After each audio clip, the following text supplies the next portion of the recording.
Since December, the Miami Hurricanes have added more than a dozen new players through the transfer portal. So, how much better is this team?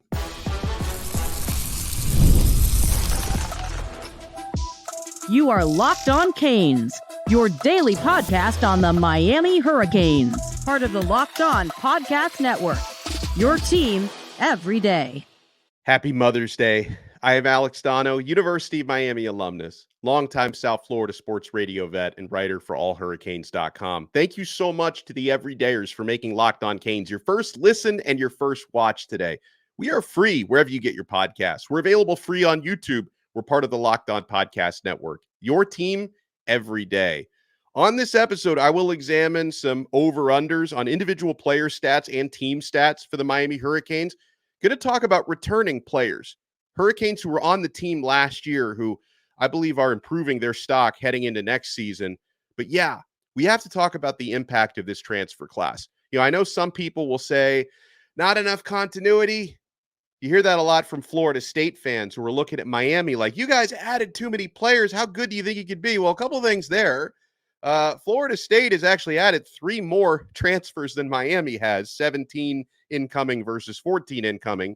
Not to mention, to Florida State's credit, they have found a lot of success on the field in recent years, specifically last year, with a transfer-heavy roster. So, you know, Miami is looking to obviously fill key holes and, you know, really find brilliance at a position like quarterback with Cam Ward. And now with Cam Ward, there were only 2 quarterbacks that were technically ranked higher than him as transfer portal additions, but in Julian Sayin and Dante Moore, those are both young guys. Neither of them are going to be starters or huge factors on their teams this year. Ward, the most impactful immediate quarterback addition in the entire country. And we're already seeing evidence of that with the way Ward has been working out, with the way he's conducted himself in the facility, and coming off an excellent spring football campaign. Now, the big picture on Miami's recruiting class, 14 transfer portal additions combining the 2 windows, December and spring, December, January into the spring. Miami has the 12th ranked transfer portal class in the country, according to 24/7 Sports. And if you look at the narrative right now and the expectation, I understand rightfully so. A lot of folks are really afraid to commit to Miami to being a ACC Championship contender or a college football playoff contender, only because the hype train, so many times over the last 20 years, the hype train's gotten a little bit out of control, and Miami tends to historically fall short of expectations, not meet or exceed expectations. So I have some of that same hesitance as well, okay? But if you look at the impact guys Miami has landed in the transfer portal and the ones that I expect to have the biggest impact, my top 5 in order, and you guys tell me if I disrespected any of these, if I left anybody off my list that you think should be on the list. No question in my mind, the most impactful transfer Miami has made is former Washington State standout quarterback, over 3,700 passing yards last year, 25 touchdowns, 7 interceptions, Cam Ward. He is going to be the key to unlocking all of this. In fact, with all the rest of the work that Miami's done in the portal, with how aggressive they just were in the spring, I don't believe they would have been that aggressive to try to find proven starters and rotational players at other positions if they weren't so bullish on Ward. I believe Miami coaches internally really think Ward is going to be something special this year, and that's why they're going all in to try to surround him with the most experienced possible talent to try and maximize the one and only season that he has in orange and green. But yes, Ward, you know, if you look at the type of impact he can have at Miami, Hurricanes have not been that blessed overall at the quarterback position for the last 20 years. Like, you did get some really good stuff out of Brad Kaya. You know, you definitely, you had some flashes a couple years ago with Tyler Van Dyke, but the interceptions and the inconsistencies really held him back and held the team back. Obviously, my guy, Malik Bryant, had a really good run, short, sweet run during the 2017 season. You know, you look at what Cam Ward can be, potentially the most impactful quarterback at Miami, maybe at least since Brock Berlin, who won double-digit games a couple of times. You know, obviously Ken Dorsey was the conductor of the orchestra of the greatest college football team of all time back in 2001. So Ward, I think, can be the most impactful Miami has had in almost 20 years when it comes to just that quarterback position.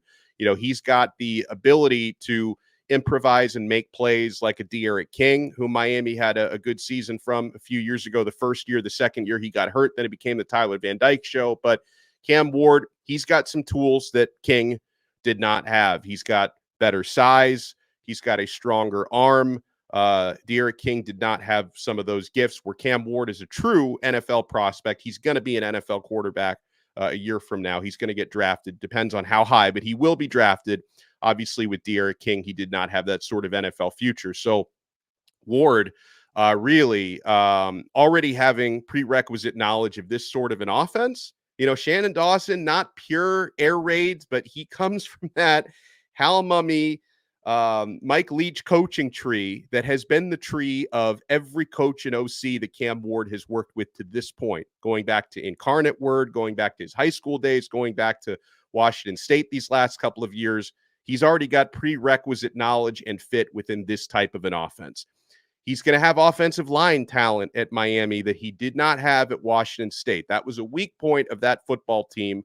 Ward was able to pull off some magic and improvise within that offense in a way. Obviously, he can still do that at Miami, but he's not going to be running for his life nearly as much. And Ward also has the blessing here at the University of Miami of having the most productive returning receiving core in the ACC. We've talked about this before on Locked On Canes. We've dropped this stat on you.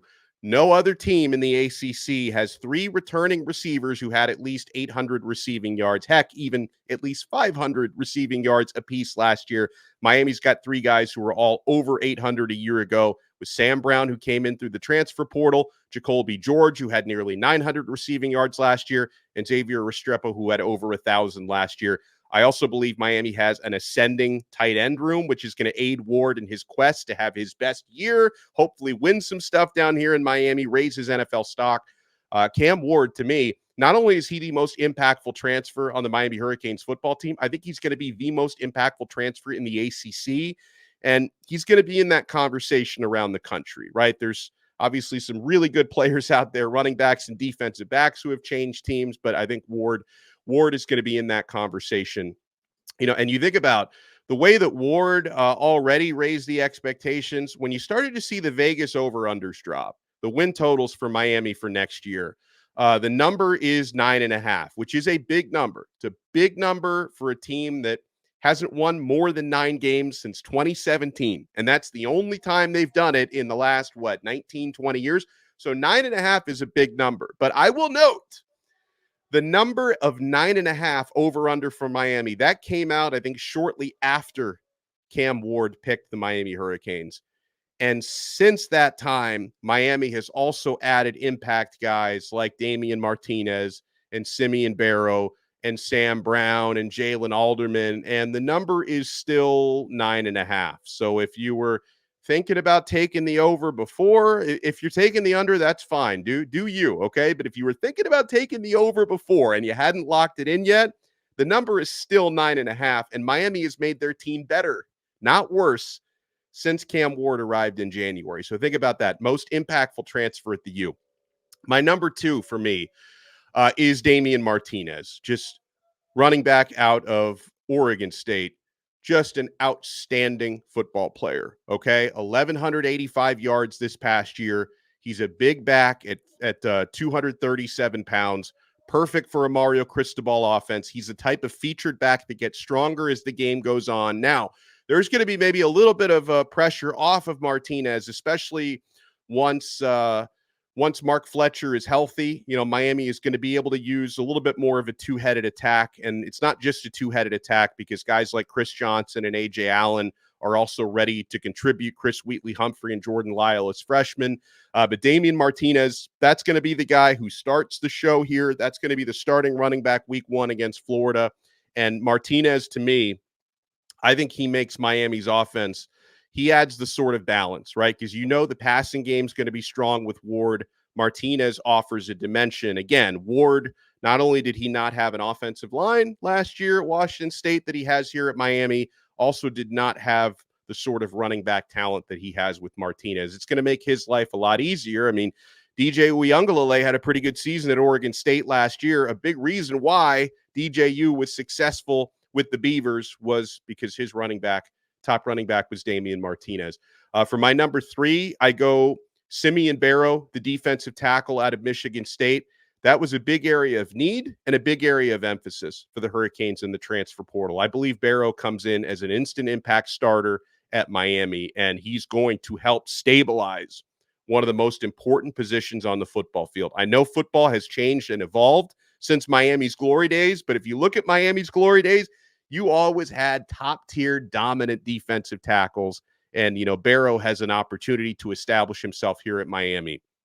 For my number 4 most impactful transfer, I go with Mish Powell, the safety or nickel out of Washington, veteran presence who has won big things, got to the national championship game last year, I should say, with the Washington Huskies. And Powell had a really good spring. I was really impressed watching him. Was a first teamer throughout spring football. For my number 5, it was a little bit more difficult to pick a 5th guy. But again, when I think about Cam Ward and Miami's passing attack and Shannon Dawson, really wanting to revolutionize, that's Miami's offensive coordinator, I'm going to go with Sam Brown, the receiver from Houston who came in 815 receiving yards and a trio of touchdowns last season. I'm going to go with Brown as being a guy who helps bring Miami's passing game to the next level. Miami does have a deep wide receiver core, because if Brown isn't that third guy, then Isaiah Horton certainly can be. Miami's got a lot of young players like the Ray Josephs and the JoJo Traders and Nye Cars, Robbie Washington, who are ready to step in, get more experience. But I'm going to go with Sam Brown as my number 5. So you guys tell me, anybody on my top 5 list that shouldn't be? Most impactful transfers: Cam Ward, Damien Martinez, Simeon Barrow, Mish Powell, Sam Brown. Did I not throw enough respect to Zach Carpenter, the center? How about a couple of other defensive tackles, Marley Cook or CJ Clark? Did I leave out Jalen Alderman, who's 13 starts last year at linebacker for a very good Louisville defense? Did I not throw enough respect to these guys? You let me know in the comments below. And Miami might not be done adding transfers, by the way. I think there's at least one name out there that we're still watching. We'll talk about what's going on with Tyler Barron. We'll answer some of you guys' questions on the Locked On Canes Insiders chat as well when we come back. You want to keep it locked? We're only getting started on this special Mother's Day episode of Locked On Canes. Oh, I'm winning so much money. I'm having a great time on FanDuel. We had a really good UFC card yesterday on FanDuel. And folks, it is winner take all time in the NBA and NHL. And FanDuel's giving you a shot to bring home a big win of your own. Right now, new customers get $150 in bonus bets with any winning $5 bet. How about that? You win your first bet, you get all that money in your account. That's $150 to bet on spreads, money lines, player props, and more. So visit FanDuel.com/lockedon and make every playoff shot count. And you can also, folks, I talk about that 9.5 win total over under, or Miami plus 450 to win the ACC. These are numbers and wagers you can lock in at FanDuel. So check it out. Visit FanDuel.com/lockedon and make every playoff shot count. FanDuel, America's #1 sports book. We're also proudly brought to you by LinkedIn. When you're hiring for your small business, you want to find quality professionals that are right for the role. That's why you have to check out LinkedIn Jobs. LinkedIn Jobs has the tools to help you find the right professionals for your team faster and for free. LinkedIn isn't just a job board. LinkedIn helps you hire professionals you can't find anywhere else, even those who aren't actively searching for a new job, but might be open to the perfect role. In a given month, over 70% of LinkedIn users don't visit other leading job sites. So if you're not looking on LinkedIn, you're looking in the wrong place. On LinkedIn, 86% of small businesses get a qualified candidate within 24 hours. Hire professionals like a professional at LinkedIn. 2.5 million small businesses use LinkedIn for hiring. So post your job for free at linkedin.com/lockedoncollege. That's linkedin.com/lockedoncollege to post your job for free. Terms and conditions apply. Thank you so much for making this special Mother's Day episode of Locked On Canes your first listen and your first watch today. Guys, smash that like button if you're watching us on YouTube. If you're listening to the audio version, make sure you subscribe on Apple Podcasts or Spotify or wherever you get your pods. We are part of the Locked On Podcast Network, your team every day. So I mentioned Miami may not be done yet in the transfer portal because Tyler Barron, defensive end, most recently played for the Tennessee Volunteers. Most recent school he was enrolled in was Louisville, but he left Louisville in the transfer portal. He's looking for a new home. This is a proven, impactful pass rusher from the SEC. He is deciding between Miami, Ole Miss, and USC. Now, we've been hearing some positive feedback even in recent days about where Miami stands for Barron. He's clearly taking his time with the decision, which is his right to do, by the way, because even though the deadline to enter the portal was at the end of April, the deadline to enroll somewhere really is based on enrollment deadlines, academic stuff at the various schools. And that's something to watch for, folks. When you're looking for Tyler Barron's next home, it's my understanding. I don't work in the Miami admissions office, obviously, but I have been told that if he's gonna be able to enroll in Miami, it's got to happen at some point this week or by the end of the week. Same thing with Ole Miss is my understanding. So I think USC, they have a later enrollment deadline. But if he's going to enroll at Miami or Ole Miss, a decision would have to come at some point within the next few days. If that decision doesn't come in the next few days, it probably means he's a Trojan, I guess. But, I like the way Miami has been trending for Barron, who he would really be the icing on the cake. Would really be the icing on the cake for Miami's pass rush. The pass rushing rotation is very good, if not excellent without him, would be great with him. So, the Hurricanes are, my understanding is they're at 84 scholarships, with 85 being the maximum. They've got room to add one more player, and this seems to be the player that they're targeting. I know that we've been looking at some defensive backs throughout the transfer portal process. As of a couple days ago, people were still tracking King Mack, who was a safety in the portal from Penn State. He landed at Alabama, and, as soon as I heard Alabama was involved there and he visited Bama, didn't visit here, I didn't really think that one was going to end well for Miami. It ended very well for the Crimson Tide for King Mack, but hopefully the Tyler Barron thing has a good ending for the Miami Hurricanes as he there seems to be some quiet optimism there. We'll see how this one plays out. Of course, when it comes to portal recruiting, just as regular high school recruiting, these things can change a lot over a short period of time. Yeah, I was asked, because we talk a lot about recruiting. We talk a lot about transfer portal additions, as we've done on this episode. I was asked by one of our Locked On Canes insiders, which Hurricanes players who were on the team last year I feel have significantly raised their stock based on spring and the offseason workouts, everything that's been happening. A lot within the tight end room, and obviously when you talk about returning players, I'm not going to mention Elijah Lofton, was the talk of spring football. He's a true freshman. I think he's going to be awesome throughout his career. But Elijah Arroyo and Riley Williams, I think, did a lot to raise their stock. Arroyo, of course, been snake bit by injury. He was Miami's starting tight end throughout spring. Looks the healthiest he's been in a couple of years. And Riley Williams, 6'6", made some acrobatic catches. We already know he's a good blocker heading into his second year. I think the two of them are both significantly raising their stock. I talked about the new receiver who came in from Houston, but I'm not forgetting about a man who was on the roster last year, and that's Isaiah Horton. Isaiah Horton really raised his stock during spring football and showed you that he can be a starter on this team. And if he's not a starter on this team, he's going to be probably the first receiver off the bench. Either way, he's going to play a lot because Shannon Dawson likes to rotate, likes to get a lot of receivers on the field. Someone else who we had a chance to interview him a few weeks ago on the show who has raised his stock is Malik Bryant. Malik Bryant moving from linebacker to edge rusher, which really is a good position for him because he was a natural, pass rusher coming out of high school playing linebacker. I think Malik Bryant he's one of the reasons why Miami's edge rusher rotation is going to be fine, whether or not Tyler Barron decides to come here. Bryant raised his stock. Jadis Richard, a cornerback, raised his stock. This is someone that Daryl Porter speaks very highly of. Porter is a guy who, hasn't had to raise his stock because his stock was already very high coming off of last year. But Jadis Richard has definitely raised his stock, practiced really well. Jaden Harris at safety has definitely raised his stock. I think there's a pretty good chance he ends up being a starter this year. We'll see how everything plays out.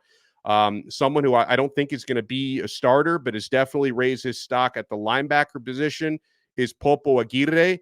Although I could say, honestly, the same thing about Wesley Bissainthe. I know Wesley has already started a lot of games here at Miami, but I think he could very well be a starter next to Kiko this coming season, although he's going to have some competition now from Jalen Alderman, who's come in. He's had some competition from Popo, but Wes Bissainthe had an excellent spring.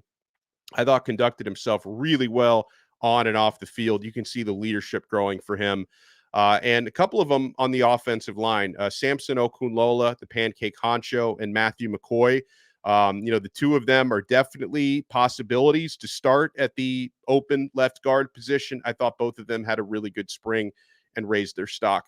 I get a question from Quality Control who says, Donno, outside of DJ Pickett, who else is Miami going all in after this in this current recruiting cycle, and who do you think is the next big commit, or who could that next big commit be? And I do have a regret. When we had the recruiting overlord on a couple days ago, I should have asked him about DJ Pickett. I didn't ask it. I don't know if anything's really changed with DJ Pickett, but one of the top players in the class, top defensive back in the class, Zephyr Hills, Florida. DJ Pickett, of course, is the nephew of Booker Pickett Sr., who played at Miami, the cousin of Booker Pickett Jr., who's enrolling at Miami, and DJ is an absolute stud. And he's been a huge focus of the Miami Hurricanes. Now, I know Pickett is comfortable with the idea of playing at Miami, but he's still making up his mind. It's one of the most sought-after recruits in this entire class of 2025. I remember hearing that, I don't know if this has changed, but as of a few weeks ago, that he is targeting October for his decision. Miami is very much in the mix. So are LSU, Florida, and Georgia, teams that are heavily involved in DJ Pickett's recruitment. So I don't necessarily, if he doesn't commit during the summer, I don't think he's going to be like the next big commit for Miami. Our recruiting overlord, Brian Smith, he commonly refers to Chris Ewald Jr. out of Chaminade as one of the most important gets in this class. I don't know exactly when Ewald tends or plans to commit somewhere. I know that at least last year, guys who went to his high school were they usually were deciding like before the high school season started, because they didn't want their commitment to be like a big distraction during the year. So maybe he decides at some point during the summer. That's definitely one to watch. 4-star cornerback in the class. I think Miami is also trending very well with Homestead wide receiver Cortez Mills, a 4-star. I've already put in a Donno ball prediction in Miami's favor to land him. So that's definitely someone to watch, is who could be a next big commit for Miami. I know Miami does want another running back in the class to come in with Gerard Pringle, who committed back in March. A name that I keep hearing is Shakai Mills-Knight, 6'2", 217 running back out of the state of Tennessee. That could be someone to watch. And I know our guy D Money at Canes Insight has said that, Miami wants to pair like a bigger back with Pringle, who's like under 200 pounds. I think he's around 190, a little under than that. They want a guy in like that 215, 220 range to come in and pair with him, a thunder and lightning type of combo. So that could be someone to look at if Miami can make some progress there. I like this. All right, so Trailblazer 6 on the Locked On Canes Insiders chat. By the way, you can become a Locked On Canes Insider by clicking the link in the show description below. Try it free for 14 days. And if you like it, you can opt in for $4.99 a month. If you don't like it, no sweat. But Trailblazer 6 asks, hey, would you either buy, sell, or hold the following takes for next season, and why? So he goes with, how about this one? Do I buy, sell, or hold this? Miami's defense will average under 300 yards per game given up. I'm going to sell on that one. And I think Miami's defense is going to be fine this year, despite some of the concerns people have at defensive back. But I'm going to sell on that for a couple reasons. Miami gave up last year. The defense overall did pretty well. Some games, obviously not as well. They gave up 321.6 yards per game last year. But only 9 teams in the entire country gave up fewer than 300 yards per game. So I will sell Trailblazer. I think even if Miami's defense is better than it was last year, you're probably looking at maybe like 305, 310 given up per game is probably being the ceiling, because only 9 teams in the country gave up fewer than 300 yards per game. Now he says, hey, how about this? The offense will average over 450 yards per game. This one I'm actually buying, okay? So Miami, they averaged about 432 yards per game last year. And just based on the type of talent that they've brought in, Cam Ward, Damien Martinez, Sam Brown, to name a few, offensive line should be very good again this year. I think they can add 20 points with the personnel that they have this season. Hopefully a lot fewer interceptions, which, does hurt your yardage because it derails a possession. So I'm actually buying. I think Miami can get into that 450 yard per game of offense range, even if I don't think the defense quite meets your expectation. Number 3, he says, Shannon Dawson will have a better year 2 than Lance Guidry. I don't know. Based on the personnel, maybe. But I think Guidry, who I think is just an incredible schematic mind. I think he has an opportunity to turn a lot of heads this year, since people are generally more skeptical about the defense than the offense. So I'm going to hold this one. I don't know which coordinator is going to have the better year. I will hold. Number 4, he says, Mario pulls in another top 5 recruiting class of 2025. I'm going to buy that one. Miami's got their irons in the fire of a lot of top players. Now, you've got to win most of your games this year. If you don't, that can go south pretty quickly, but I'm going to buy that one. I think the Hurricanes are trending for another top 5 class. Number 5, he says, buy or sell or hold. Cam Ward will be a Heisman finalist. I lean to no, aka sell, on this one. Not taking anything away from Ward, but just based on the preseason hype for like a handful of SEC quarterbacks, especially like Carson Beck already has so much hype, and I think his team's going to win a national title. So I know they give out the Heisman before the championship game, but like if Beck's having a really good year and Georgia's undefeated, when they give out the Heisman, like he's going to be tough to beat. There's a handful of other SEC quarterbacks. So I just think Ward, who's like, I don't know, like 8th or 9th in most of the odds preseason, I'm going to lean to no, but we can revisit this after Miami's first few games. He says Miami's team will contain at least 2 NCAA All-Americans, either first or second team. I could buy that, because I could see Ruben Bain and Kiko Maui-Noa, possibly Xavier Restrepo, maybe Cam Ward, Damien Martinez contending for those honors. It is a really deep running back season in college football. So I don't know if Martinez could be really good and like not be an All-American. You got to understand. But I think Miami's going to have enough guys contending. I think they're going to have at least 2 first or second team All-Americans. And Miami may have more All-Americans than all ACC, because the ACC usually does Miami dirty. All right, let's see. How about this? We get this question from a different person. They didn't sign their question, but a couple of over-unders they want me to take a look at. Over-under, Cam Ward, 40 total touchdowns running and passing. I'm going to say under. I think he's going to be in like probably the 35 range, but I just go under based on, I think, Miami's balance on offense. I think there's going to be quite a few rushing touchdowns, like from running backs, not from Ward. So I think he's going to be close to 40, but I would go under 40 total touchdowns. He was at, I think, 34 with Washington State, I want to say, last year. So I think he could get close to it, but I think he'll be a little under that. He says Damien Martinez over under 1,100 rushing yards. I go over. I think Martinez has got a 1,200 yard type of season in him this year. He says Xavier Restrepo over under 10 touchdowns. I'd either go push or I'd go maybe slightly under that. I think you'll see some tight ends getting a lot of the touchdowns. I'm going to go under for X on touchdowns, but I think he'll have a 1,000-yard season again. He says over under 9 sacks for Ruben Bain. I go over. I think Bain is going to get to double digits this year.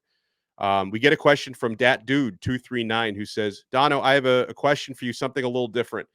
If you combine all the college teams in each state to play for one college, which state do you believe will be the best? I can make an argument for the state of Florida, right? Because I don't think the best team in the country is within the state of Florida. But when it comes, you got four 4 universities here that are in Power 4 conferences.